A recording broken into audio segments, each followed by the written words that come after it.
Welcome to the university's 49th Annual Convocation.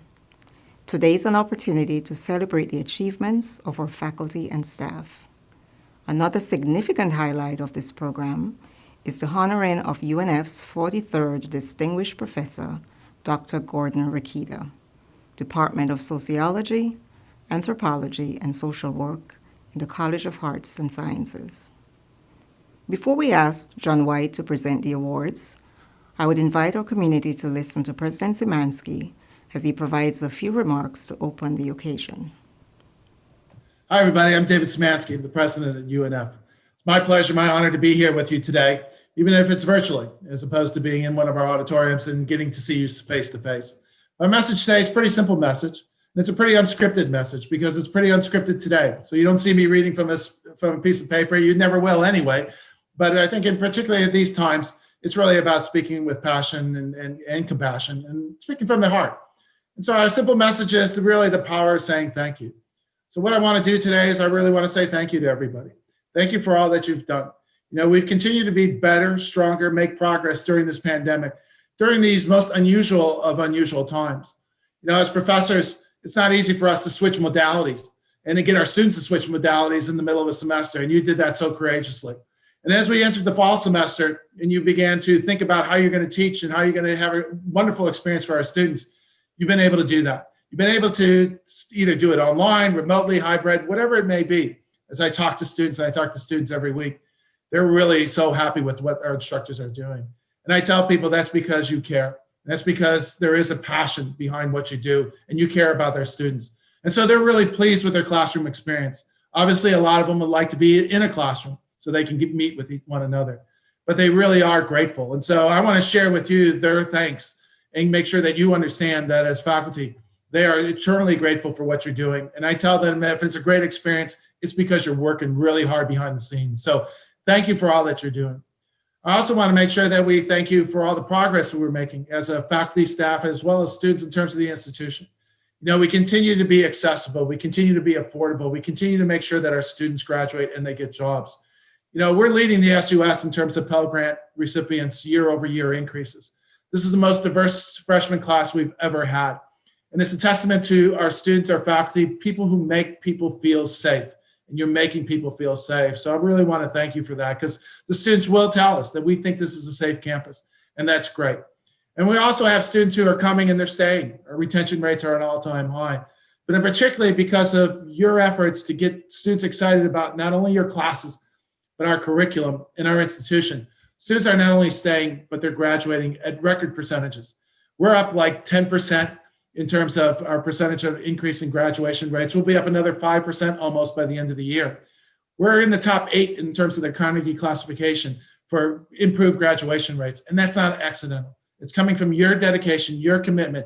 You're getting students excited who sometimes will say, you know, I just came here for a short period of time and I love this place and I'm not going anywhere else. And it's because of you and it's because of what you're doing to make it sure that it's an invaluable experience for them. And then they're getting jobs. When we talk to employers, they're really happy with our students. I mean, they really love what they're seeing. They love the character of our students. They love what they're getting taught in the classroom. They love their competencies. And so they're getting jobs. And that's really important to us too, as we move through the system and we move this university forward.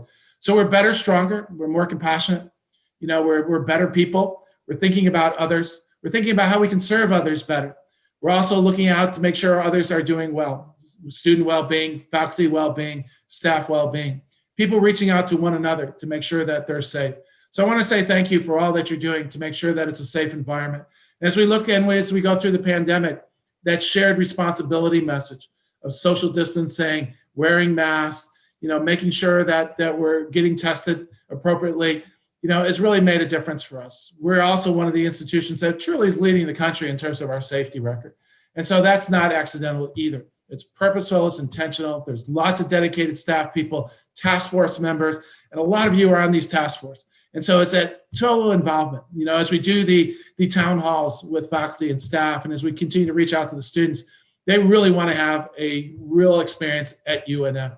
And it's through your shared responsibility, through your caring attitude, that we are making a difference for everyone. And we're also making a difference for our community because we're keeping our community safe. And our staff people are doing a phenomenal job.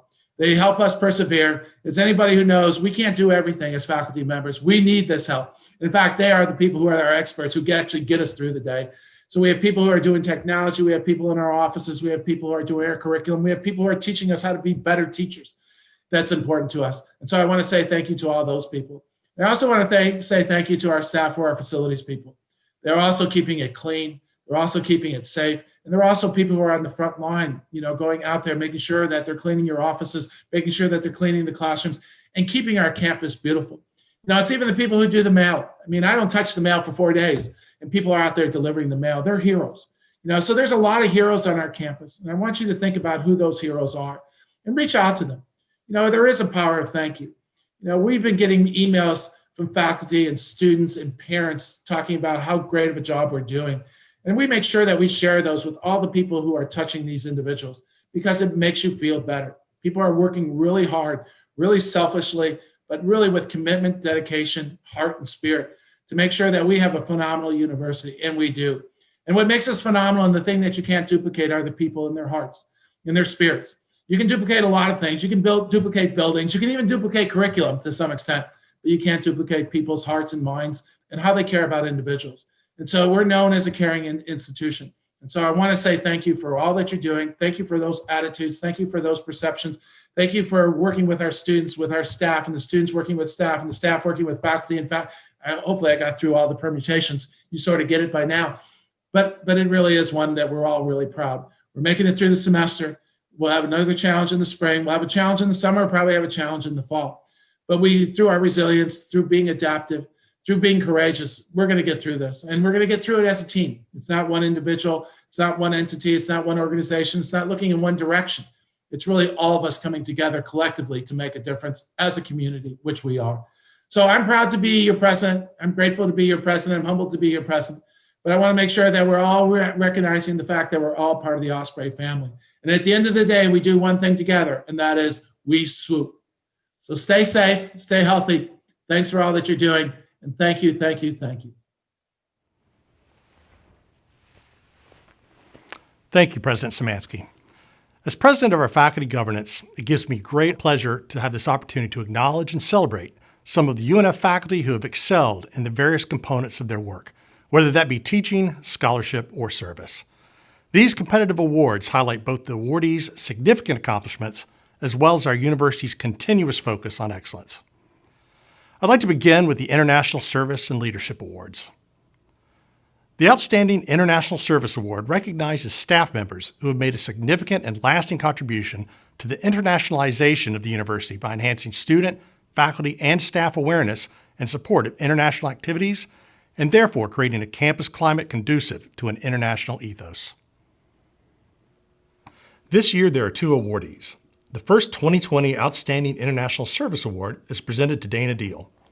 Dana is in the College of Arts and Sciences Dean's Office. She teaches German and enjoys sharing her knowledge of the German language and culture.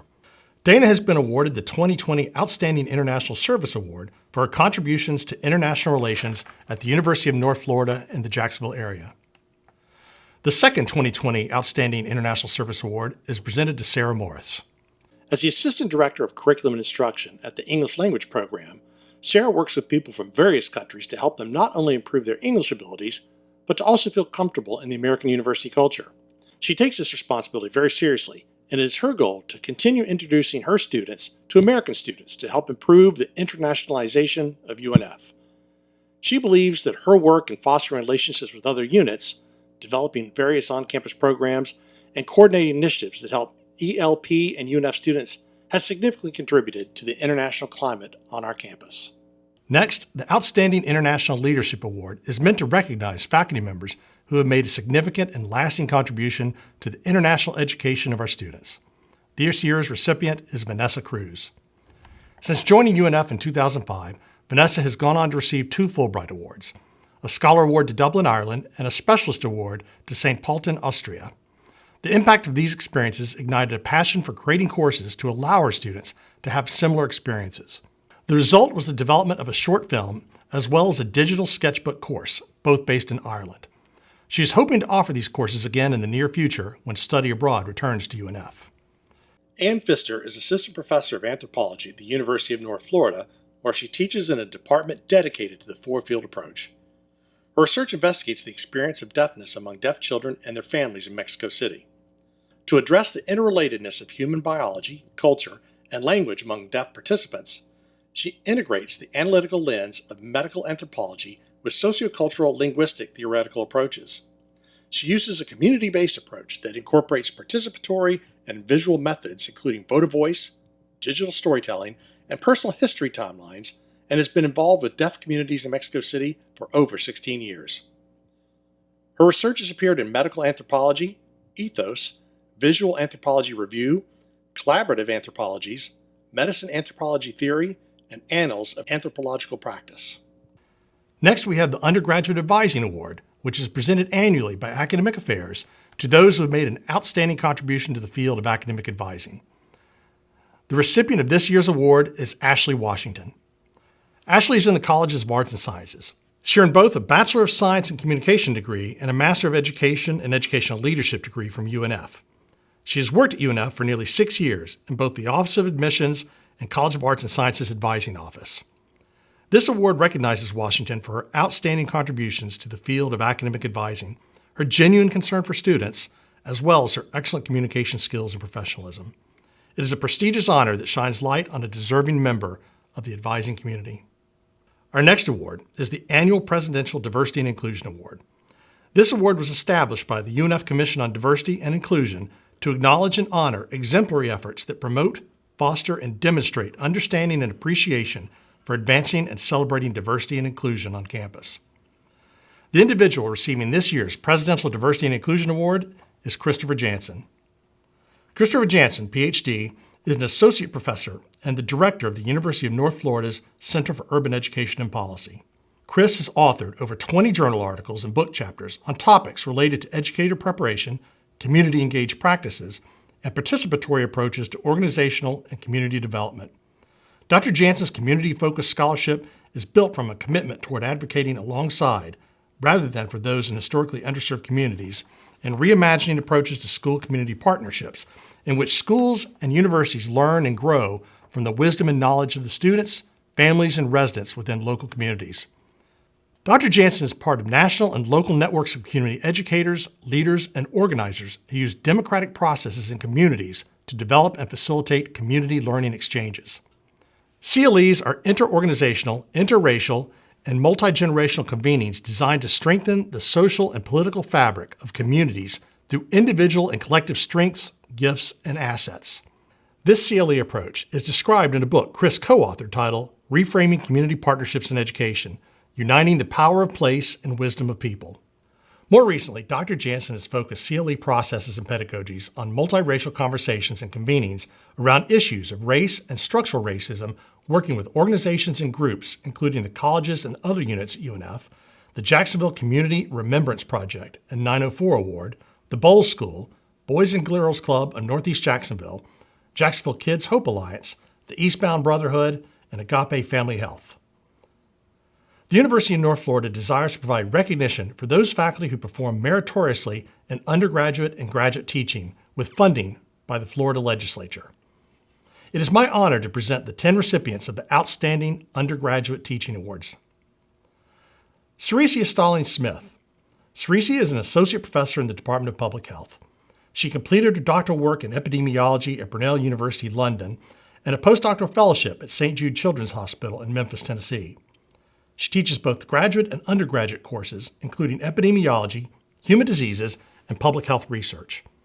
Her teaching methods are inspired by her own experiences as a first-generation student. Her overarching goal is to encourage students of all backgrounds to realize their potential. She enjoys leading interdisciplinary study abroad programs and collaborating with students in research focusing on environmental epidemiology. Hannah Malcolm. Hannah has dedicated her career to teaching biochemistry and chemistry in both the laboratory and the classroom.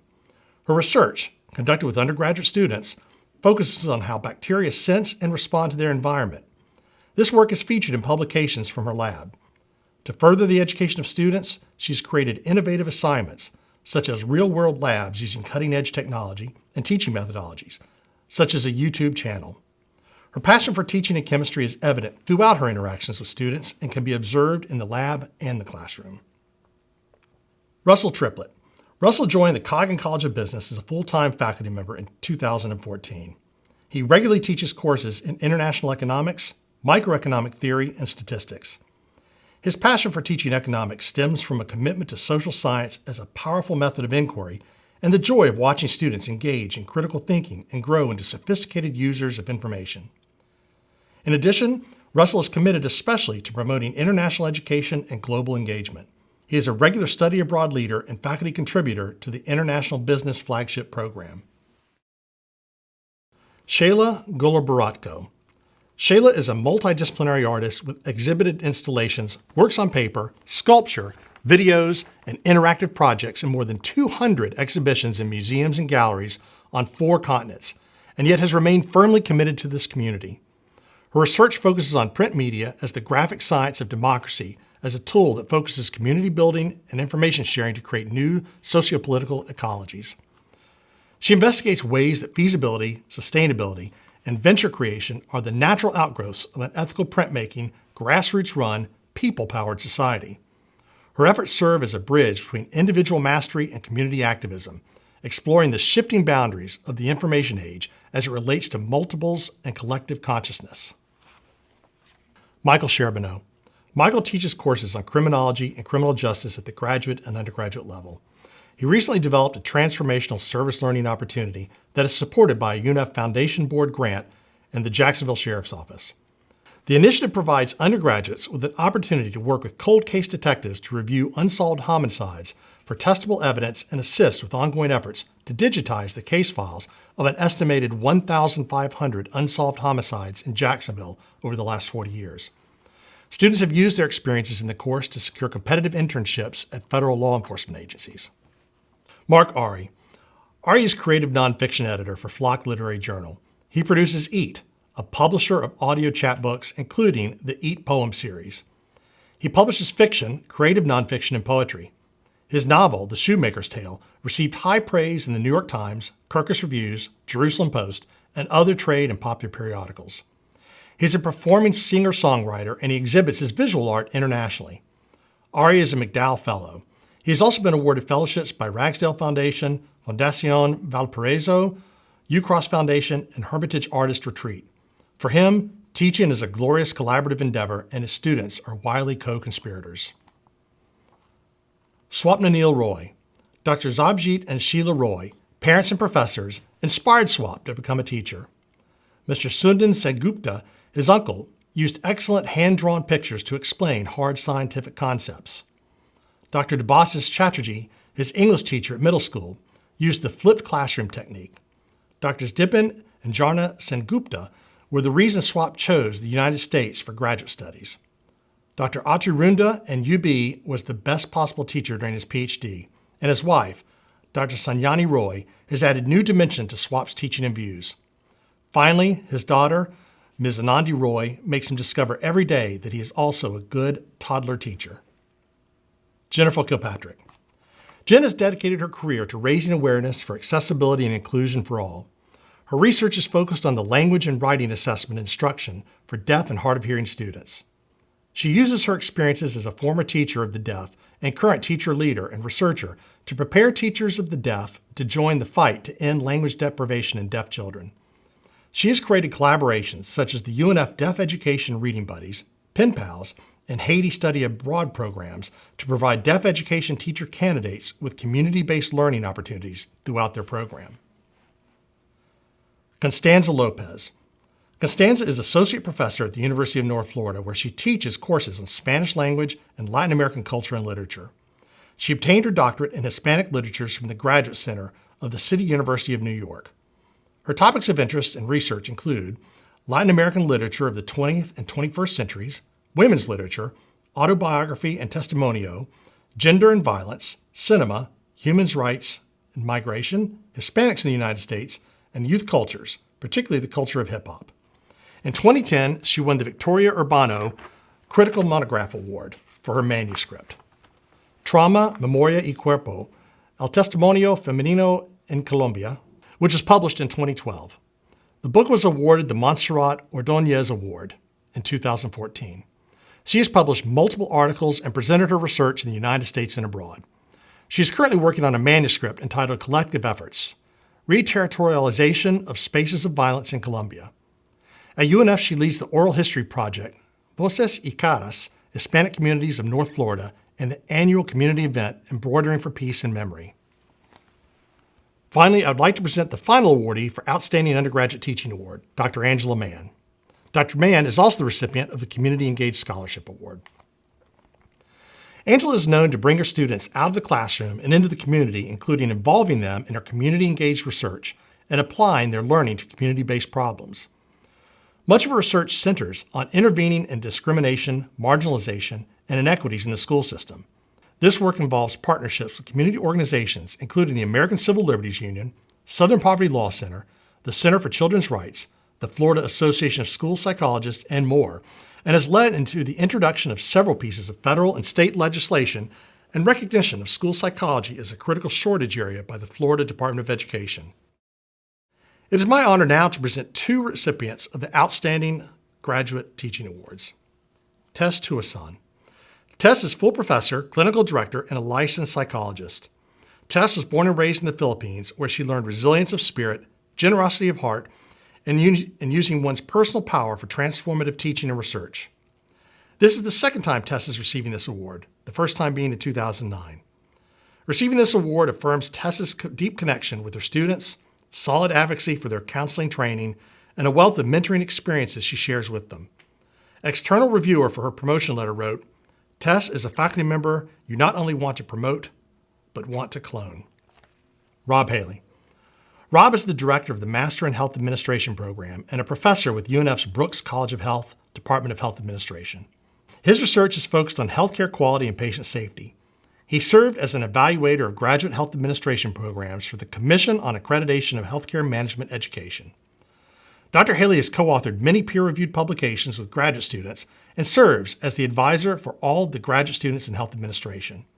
In 2019, the MHA program won the prestigious American College of Healthcare Executives High Education Network Award and was nationally recognized by the Commission on Accreditation on Health Management Education for the development of the highly innovative graduate competency assessment and advising capability.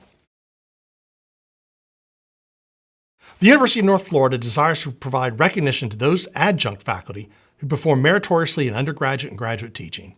It is my honor to present the recipients of the Outstanding Adjunct Teaching Awards at this time. Danielle Hoyt. Danielle has been an instructor at UNF for the past 4 years after obtaining her graduate degree at UNF. Her goal has always been to encourage students to enjoy, or at least not to despise, mathematics and statistics. As an adjunct and now a full-time instructor, Danielle has put all of her effort into helping students succeed in their courses. Sarah Hartley. Sarah obtained a Bachelor of Music and a Master of Music degree from the University of North Florida in piano performance and pedagogy. For the past 12 years, she's kept a private studio in the Jacksonville area. She's worked as an adjunct professor in the School of Music since fall of 2017. Sarah is also an active member of the Music Teachers National Association and served at the national level helping organize conferences for college students seeking careers as piano teachers. Lauren Carey. Lauren has been teaching at UNF since 2017. Teaching is one of the great joys in her life. In her technical writing course, she is able to show students how effective written communication can help them in the real world. When students can see the connection between writing theory and its practical applications, they are more prepared to be effective professional communicators. She balances her role as an adjunct instructor with her career in the internet marketing industry. She believes her industry experience gives her a unique perspective on writing that she can pass along to her students. Now I would like to present the 2020 Outstanding Faculty Scholarship Awards. UNF is committed to recognizing faculty members who perform meritoriously in scholarship. These awards are made possible through unrestricted gifts to the University of North Florida Foundation. There are 3 awardees for the Outstanding Faculty Scholarship Award. Heather Truelove. Heather's research investigates when and why people perform pro-environmental behaviors and how their beliefs, attitudes, and prior behavior influence their actions. She has published 23 peer-reviewed, high-impact publications, garnering 1,300 citations, and won the UNF Presidential Faculty Leader Award for Teaching and Research, as well as the ORSP Award for Most Cited Social Science Article at UNF. Heather has collaborated with students to present over 48 conference presentations, plus 30 student-led posters at UNF's SOARS conference. Her work with colleagues and students has garnered $29,000 in international awards and netted $4 million plus in funding from NSF and NOAA. Daniel Santavica. Daniel received his bachelor's degree from Rice University and a PhD in applied physics from Yale University. After spending 3 more years at Yale as a postdoctoral researcher, he joined the UNF faculty. In his lab at UNF, he works with students on research in the areas of superconducting nanowire devices, nanofabrication, and the physics of low-dimensional conductors. This work has been supported by 3 grants from the National Science Foundation, a grant from the NASA Florida Space Grant Consortium, and a Cottrell College Science Award from Research Corporation for Science Advancement. Jennifer Lieberman. Since Jenny joined the faculty of UNF in 2013, she's developed a research program that bridges the perceived divide between the humanities and STEM, science, technology, engineering, and math. She hopes that her research demonstrates, above all else, that we are all impoverished when these vital areas of knowledge are disjointed. Her research has been published in a dozen notable journals for the history of technology, literary studies, and literature and science. Her first book, Power Lines, was published with the MIT Press in 2017, and it won honorable mention for the Michelle Kendrick Book Prize for Literature and Science. Her new research project is about literature, technology, and prisons. The university recognizes faculty members who perform meritoriously in service to the university, the community, and their profession, with a special emphasis on service to the university. Therefore, 2 Outstanding Faculty Service Awards are made possible through unrestricted gifts to the University of North Florida Foundation. The first awardee is Mina Balyamun Lutz. Mina is the Richard de Ramses Kipp Professor of Economics in the Coggin College of Business and UNF Distinguished Professor in 2012. She holds an MBA and a PhD in economics from Northeastern University. She has been at UNF since fall 2000, teaching undergraduate and graduate courses in macroeconomics, international trade, the global economy, and study abroad courses. Mina was recipient of the UNF Outstanding Scholarship Award in 2009 and 2018, Outstanding Undergraduate Teaching Award in 2009, and Outstanding Service Award in 2010. At the university level, she served the Faculty Association in several ways over the past 9 years. Twice she chaired the Faculty Association Distinguished Professor Selection Committee and served as a member on this committee and several other selection committees multiple times, in addition to serving on a large number of diverse committees, including the Research Council, Faculty Affairs Committee, Budget Advisory Committee, Academic Standards Committee, Undergraduate Studies Council, University Appeals Committee, University P&T Committee, and University Sabbatical Committee. She has also served as faculty advisor for Omicron Delta Epsilon, the Honor Society for Economics, for the past 13 years. She has also served on editorial boards and boards of directors and as an associate editor of Information Technology for Development and the Journal of African Development, and as president of the African Finance and Economic Association in 2013 and 14, and vice president from 2018 to 2021. The second recipient of the Outstanding Faculty Service Award is Kim Cheek. Kim is an associate professor of science education in the Department of Teaching, Learning, and Curriculum, where she is the elementary education curriculum area director. She teaches STEM methods courses for elementary teacher candidates and in-service teachers, academic writing for doctoral students, and serves on doctoral committees. Kim investigates ways to improve students' understanding of geoscience concepts, especially spatial and temporal scale, as well as ways to improve the quality of teacher education. Kim has chaired committees in her department, college, and at the university level, including the APC committee. She is active on several committees in her professional association and regularly reviews manuscripts for multiple journals. Finally, it is my honor to present the Distinguished Professor Award. The Distinguished Professor Award is presented annually to a University of North Florida faculty member who has a balanced record of distinction at UNF in all 3 areas: teaching, service, and scholarship. The award includes an honorarium, a commemorative plaque, the listing of the recipient's name on a permanent university plaque, and an invitation to deliver our fall academic convocation address. This award is made possible through the unrestricted gifts to the UNF Foundation. This year, the runner-up for the Distinguished Professor Award is Lynn Arial, School of Music. Pianist-composer Lynn Arial has performed on international concert and festival stages on 6 continents over the past 25 years. She won the Great American Jazz Piano Competition. Her 15 critically acclaimed albums, including 54 of her own original compositions, have topped the U.S. Jazz Week radio charts and have received a Best Honors or Features in The Guardian, The Sunday Times, The New Yorker, UPI, Jazz's, Downbeat, and Jazz Times. Lynn has performed with jazz greats Randy Brecker, Benny Golson, Marian McPartland, and Larry Coryell. She brings real-world experience to the teaching and mentoring of undergraduate and graduate jazz students, individually and in ensembles. It's an honor to now welcome Nicole Bishop, biology lecturer and student. Nicole was invited to provide the introduction for this year's distinguished professor, Dr. Gordon Rokita.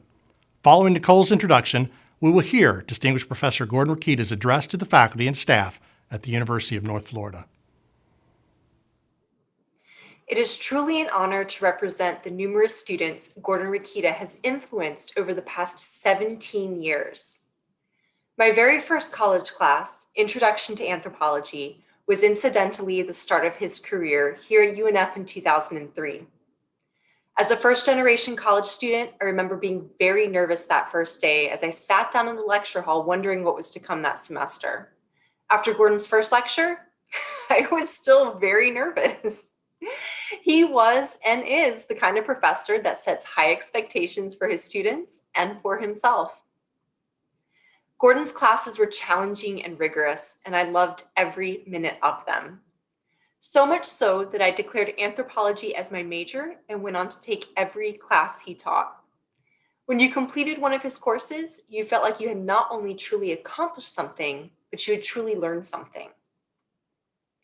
Gordon isn't only a great educator, he is also a great mentor. I remember he had an open door policy in his lab where students could come and study.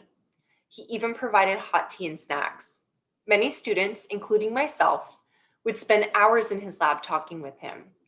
We would discuss coursework, but we also talked about career options, pursuing graduate studies, and a myriad of other topics on which he was willing to share his experiences.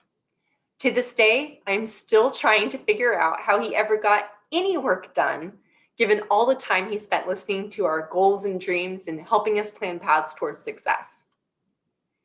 Gordon gave me my first opportunity to test the waters of a career in academia. I served as his teaching assistant for his death class. Yes, his death class, or as listed in the UNF course catalog, ANT 4025, The Anthropology of Death.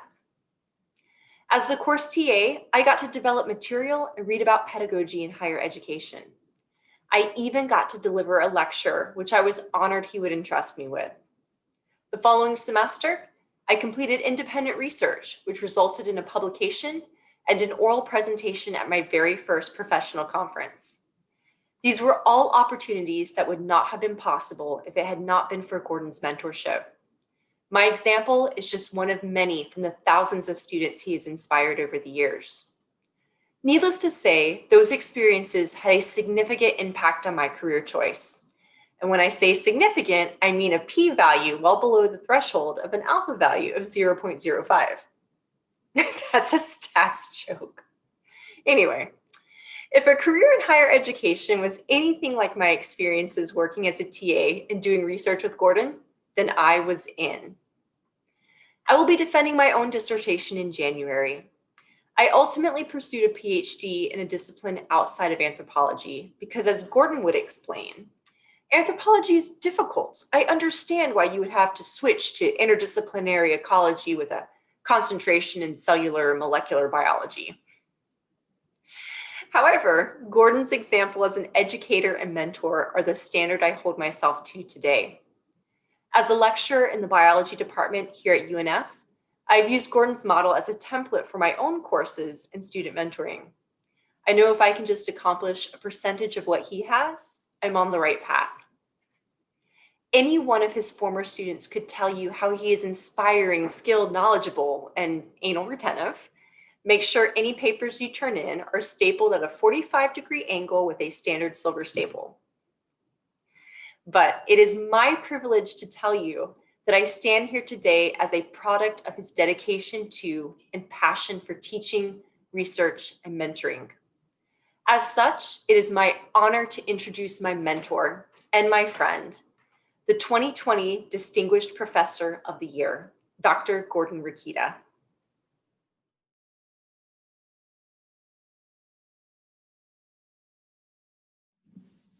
Hello.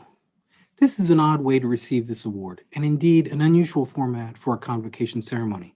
However, the unusual format does nothing to change my gratitude for this award. I'm deeply humbled and grateful to receive it. Like other recipients of awards this year and in years past, I have many people to thank.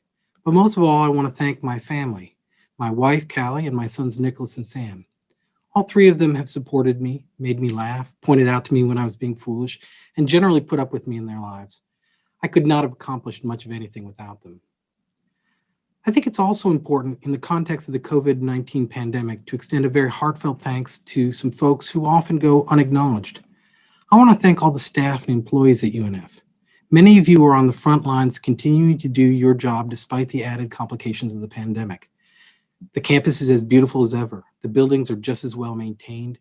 Supplies continue to be purchased. University police continue to patrol. Coffee shops and cafeterias are open and serving. Our networks and applications and IT systems continue to be managed. And when things break, the help desk staff and the CTECs are there to help. Paychecks continue to be deposited. The university is a small city, and the staff and employees of UNF have kept us running despite the pandemic and recent budget cuts. We all owe them a debt of gratitude. Us doing our jobs is dependent upon them doing their jobs, and we have them to thank for the support system and environment within which we work. As some of you know, in my research, I explore the mortuary and ritual behaviors of prehistoric peoples.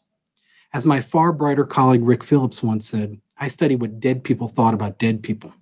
And I suppose you can't get more esoteric or more academic than that. But regardless, understanding human rituals and ceremonies is of great interest to me. Rituals are fascinating events.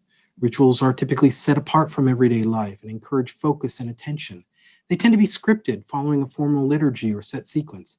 They're communicative. They express ideas and concepts, and they often do this through the heavy use of symbols and repetition. Rituals have the power to bridge the divide between the sacred and profane worlds, and in doing so, they both highlight and smooth over divisions within a community. Of course, being an anthropologist, you might think that I'm describing the ceremonies of a long-dead prehistoric culture or some untouched indigenous tribe in a remote land. But I'm also describing this convocation ceremonies and those like it that take place on campuses around the world. Think back to prior convocations or graduations. Were they not special events set apart from everyday life? Did they not command or compel your attention?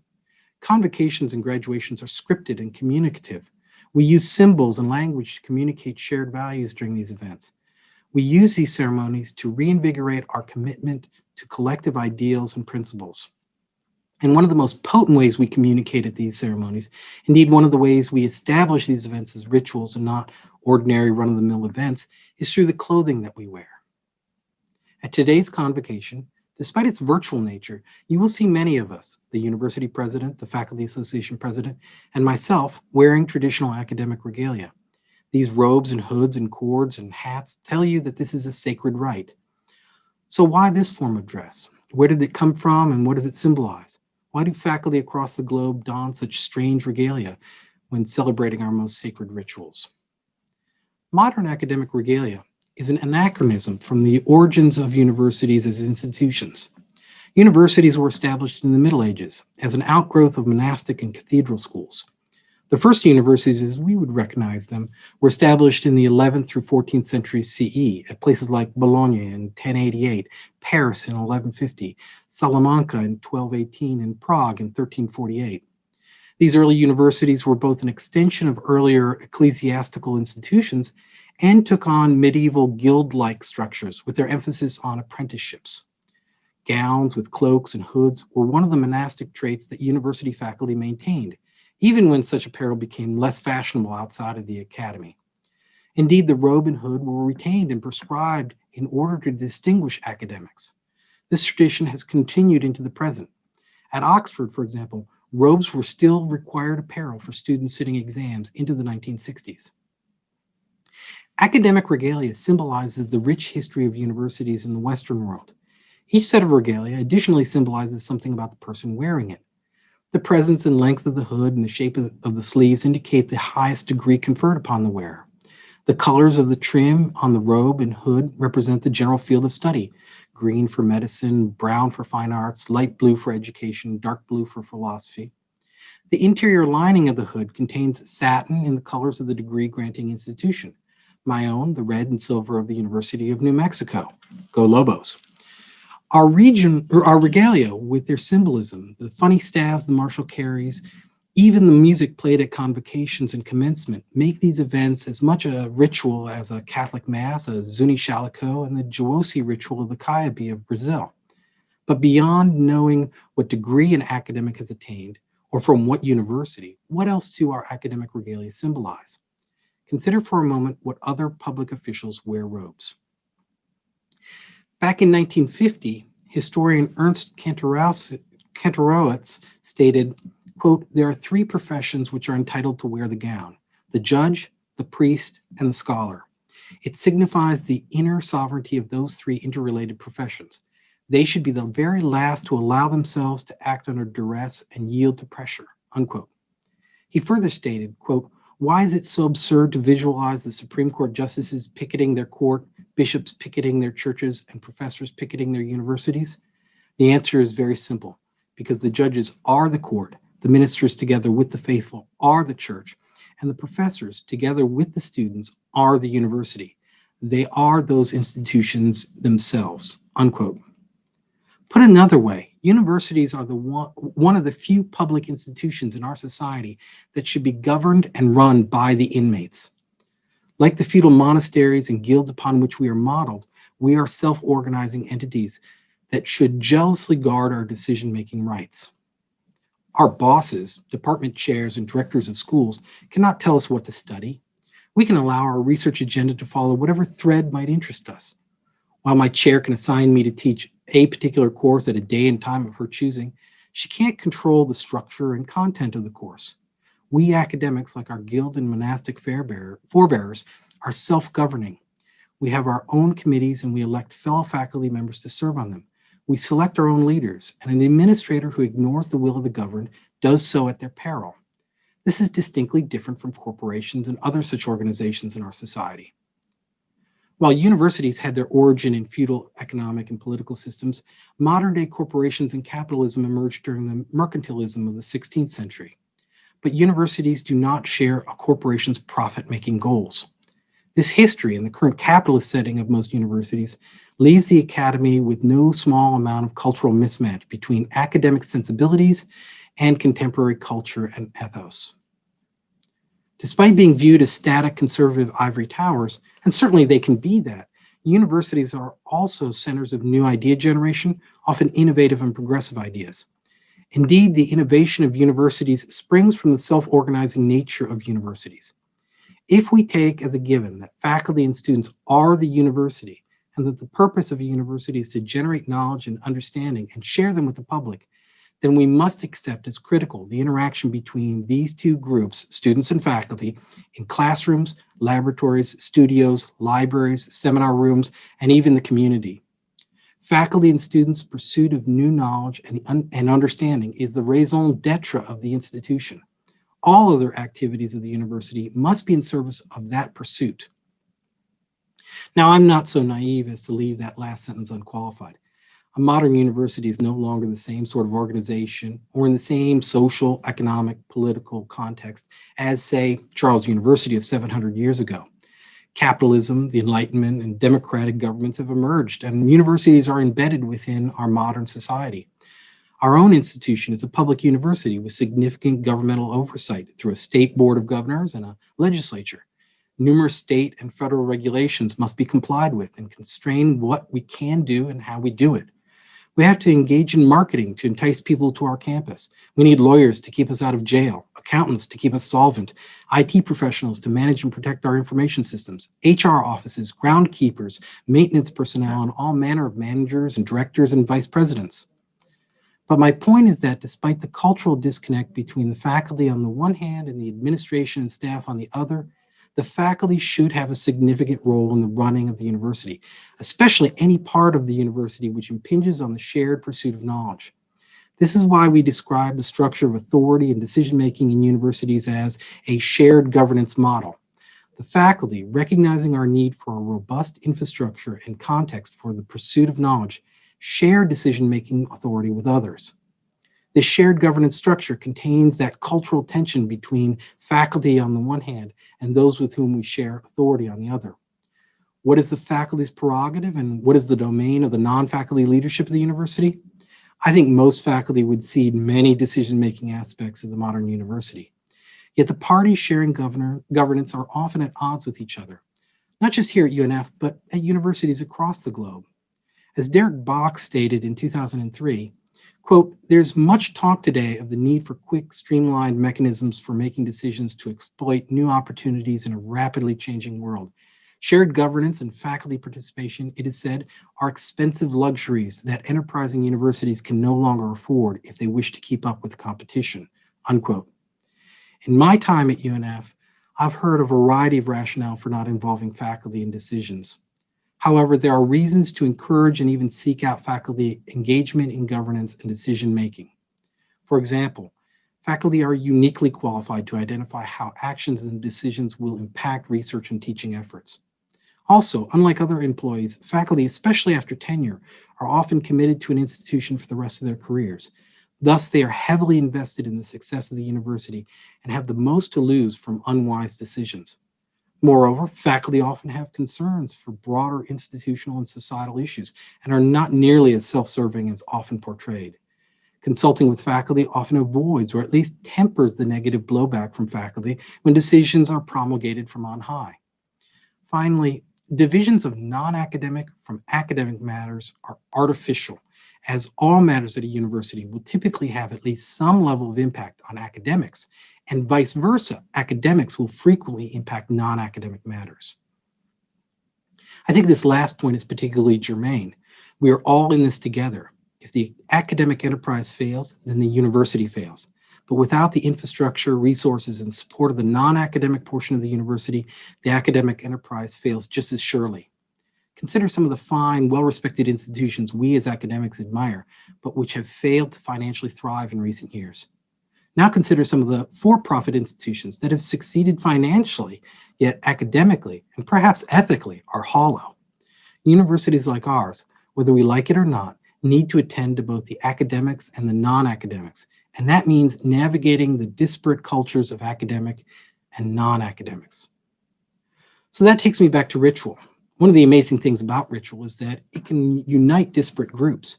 Yes, they can highlight divisions and hierarchy, but they can also remind us of our commitment to shared goals, worldviews, ethos, and mores.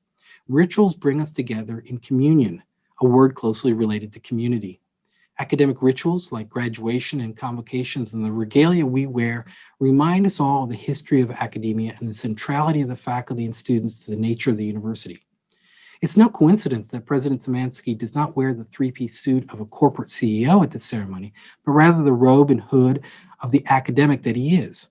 That academic regalia reminds him and us and the non-academic members of the university community that he is first and foremost a UNF faculty member. Deans who recommend the conferral of degrees upon students at graduation do so wearing regalia, hopefully reminding them that they too are faculty and should think like faculty and not like corporate management. Even the university trustees and students wear academic robes as symbols of their roles in a university, not a business. But we need not rely entirely on rituals and ceremonies to promote understanding between faculty and staff and administration. As an anthropologist, I have to believe that the more members of our two cultures interact, the more we will be able to understand each other and be able to work collaboratively together on the shared governance of this institution. We need to preserve and increase those opportunities for members of these two cultures to get together, discuss issues, and together seek solutions. We need less division and more togetherness and community. So I'd like to leave you today with some recommendations. Faculty, if you have an issue or gripe or suggestion, reach out to someone in the administration and ask for help. Don't jump to conclusions about intention, but find out as much as you can and seek solutions that everyone can live with. Also, don't assume that the administration is malicious or capricious, but also make sure they understand your point of view. Don't forget that we have different cultures. Non-faculty, if you have an irate faculty member in your office or on the phone, don't assume that they're crazy or unreasonable. Try to understand why they're upset.